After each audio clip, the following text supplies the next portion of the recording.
ఒక ఉద్యమ బిడ్డగా ఉద్యమకారుడిగా కేసీఆర్ గారి నాయకత్వంలో తెలంగాణకు గతంలో సాగునీటి రంగంలో జరిగిన అన్యాయం గురించి సంపూర్ణమైన అవగాహన ఉన్న నాయకులుగా ఇరిగేషన్ మంత్రిగా అత్యద్భుతంగా పనిచేసి అటు మిషన్ కాకతీయ కానీ ఇటు సాగునీటి ప్రాజెక్టులు కానీ శరవేగంగా పూర్తి చేసి ఇవాళ తెలంగాణలో కొత్తగా 1 కోటి ఎకరాల మాగాణం కేసీఆర్ గారి ప్రభుత్వంలో సృష్టించబడ్డది అంటే దానికి ప్రధాన కారకులు పెద్దలు మాజీ మంత్రివర్యులు హరీష్ రావు గారు.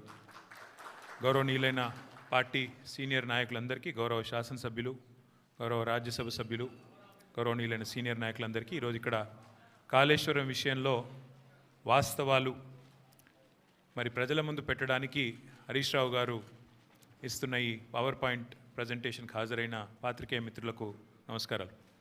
ఈరోజు నాకు ఈ ప్రజెంటేషను ఈ యొక్క స్లైడ్ చూస్తూ ఉంటే ఆనాడు పెద్దలు సిడబ్ల్యూసి మాజీ సభ్యులు కేసీఆర్ గారికి సాగునీటి విషయంలో ఎన్నో సందర్భాలలో తెలంగాణ ప్రజలకు చాలా విషయాల్లో మనకు దిశానిర్దేశం చేసిన ఆర్ విద్యాసాగర్ గారు గుర్తొస్తూ ఉన్నారు.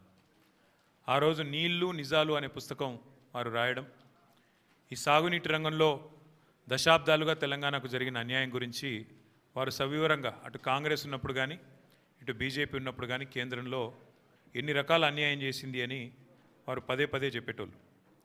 అట్లాగే తెలంగాణ ఉద్యమానికి మీకు తెలుసు శీర్షిక ట్యాగ్ లైను నీళ్లు నిధులు నియామకాలు. అందుకే 10 సంవత్సరాల కేసీఆర్ గారి పరిపాలనలో ఈ 3 రంగాల్లో సంపూర్ణమైన న్యాయం కేసీఆర్ గారి ప్రభుత్వం చేసింది.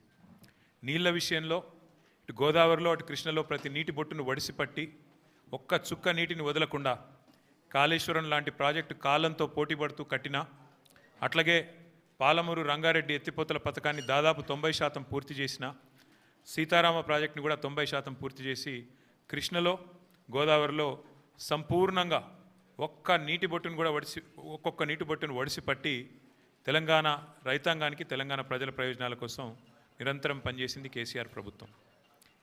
కానీ ఈరోజు నీళ్లు నిధులు నియామకాలు అనే ట్యాగ్ లైన్ ఎక్కడో పోయింది. ఇవాళ ఏం జరుగుతుంది రాష్ట్రంలో అంటే నిందలు, దందాలు, చందాలు, బీఆర్ఎస్ మీద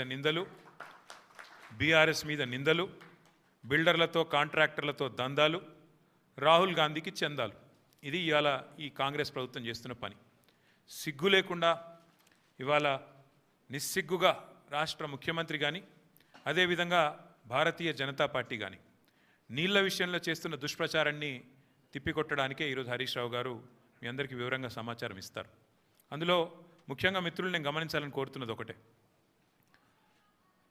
మార్బీ అనే ఒక గుజరాత్లో ఒక ప్రాంతంలో ఒక పెద్ద బ్రిడ్జ్ కూలిపోయి 140 మంది చచ్చిపోయినా ఏ ఎన్డీఎస్ఏ బోదు, ఎవడు బోడు, ఏ ఏజెన్సీ బోదు, 140 మంది చావులకు ఫలానావాడు బాధ్యుడు అని ఒక బాధ్యతాయుతమైన ఏ ఏజెన్సీ మాట్లాడదు, కేంద్ర ప్రభుత్వం మాట్లాడదు, గుజరాత్ ప్రభుత్వం మాట్లాడదు.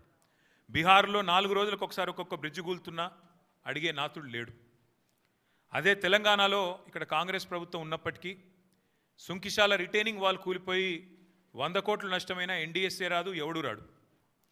అట్లాగే ఎస్ఎల్బీసీ టన్నల్ వీళ్ళ అవినీతి కమిషన్ల కక్కుర్తితో అది నిజంగా మళ్ళీ తిరిగి రివైవ్ చేసే పరిస్థితి ఉందా లేదా అని కూడా సోయి లేకుండా, కనీసం ఆలోచన లేకుండా, ఇంగిత జ్ఞానం లేకుండా పూర్తి స్థాయిలో కుప్పగూలిపోయి 8 మంది చచ్చిపోయి దగ్గర 100 రోజులు దాటిపోయినా ఇప్పటి వరకు ఉత్తమ కుమార్ రెడ్డి మాట్లాడాడు, రేవంత్ రెడ్డి మాట్లాడాడు, కేంద్ర ప్రభుత్వంలో ఉన్న ఒక్క మంత్రి మాట్లాడాడు, ఎవరు బాధ్యత తీసుకున్న మనిషి లేడు.